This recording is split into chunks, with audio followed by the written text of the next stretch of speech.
नमस्कार बंधुरा आज आबारो एक रेसिपि आपनादेर सामने शेयर करते चलेछि निरामिष झिंगे पोस्त। आपनारा प्रथम थेके पुरो भिडियोटा शेष पर्यन्त देखते थाकुन।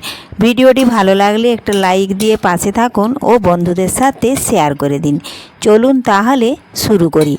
तो देखुन बंधुरा तार जन्य आमी झिंगे आर देखुन छोटो छोटो करे केटे धुए तुले निएछि আর এখানে আলুও কেটে নিয়েছি আর গ্যাস ধরিয়ে দেখুন পরিমাণ মতো আমি সরষের তেল দিয়েছি।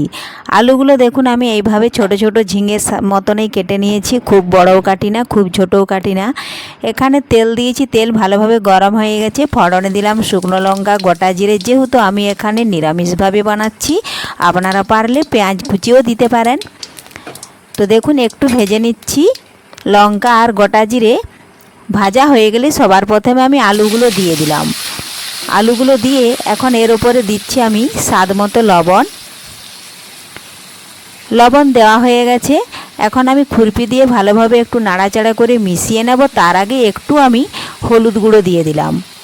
এটা আপনারা দিতেও পারেন নাও পারেন হলুদ গুঁড়ো, তো আমি একটু অল্প করে দিয়েছি। খুরপি দিয়ে ভালোভাবে মিশিয়ে নিচ্ছি। যেহেতু ঝিঙে সিদ্ধ হতে বেশিক্ষণ সময় লাগে না, এই জন্য আমি আলুগুলো প্রথমে দিয়ে একটু ভেজে নিচ্ছি।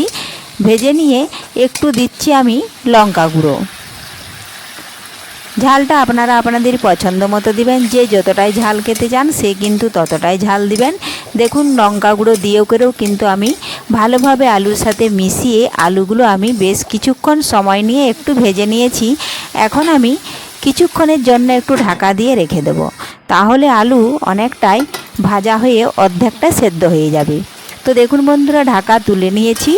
এখন দেখুন আলুর গায়ে কিন্তু একটুও জল নেই, জল কিন্তু শুকিয়ে গেছে। আবার কিছুক্ষণ নাড়াচাড়া করে আমি যে আগে থেকে ঝিঙে কেটে রেখেছিলাম সেগুলো দিয়ে দিলাম, এক টুকরো তেজপাতাও দিয়ে দিয়েছি। এখন আমি ভালোভাবে মিশিয়ে নিচ্ছি আলুর সাথে ঝিঙেগুলো।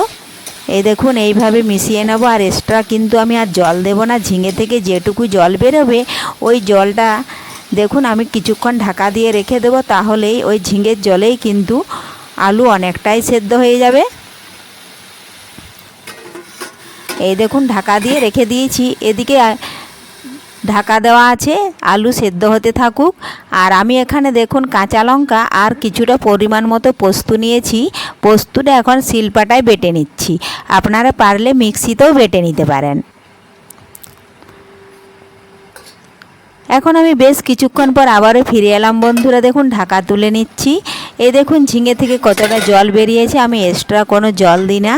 এখন নাড়াচাড়া করে দেখে নেব আবারও কতটা জল আছে। এই দেখুন এখনও আছে জল। আমি কিন্তু এইভাবে নাড়াচাড়া করতে করতে কিন্তু জলটা শুকিয়ে নেব। ঝিঙে দিয়ে একবার ঢাকা দিলাম, আলুগুলো ভাজতে ভাজতে একটু ঢাকা দিলাম, এতে কিন্তু আলু অনেকটাই সেদ্ধ হয়ে গেছে। এইভাবে নাড়াচাড়া করে দেখুন আমি জলটা একটু শুকিয়ে নিচ্ছি কড়ার মধ্যেই। আমি দেখে নিলাম আলু ঝিঙে ভালোভাবে সেদ্ধ হয়ে গেছে, আর কিন্তু জল দিচ্ছি না। এখন আমি বেটে রেখেছিলাম পোস্ত বাটা, সেটা এখন দিয়ে দিলাম। এটা দিয়ে আমি আবারও পোস্তুর বাটিটা দিয়ে একটু সামান্য জল দিলাম। এখন নাড়াচাড়া করে মিশিয়ে নিলেই তৈরি হয়ে গেল নিরামিষ ঝিঙে পোস্ত। তো এইভাবে আপনারাও বাড়িতে খুব সহজে কম সময়ের মধ্যে বানিয়ে নিতে পারবেন। রেসিপিটি কেমন লেগেছে অবশ্যই কমেন্ট করতে ভুলবেন না। পুরো ভিডিওটা ভালো লাগলে লাইক শেয়ার সাবস্ক্রাইব করে পাশে থাকুন। ধন্যবাদ। ফিরে আসছি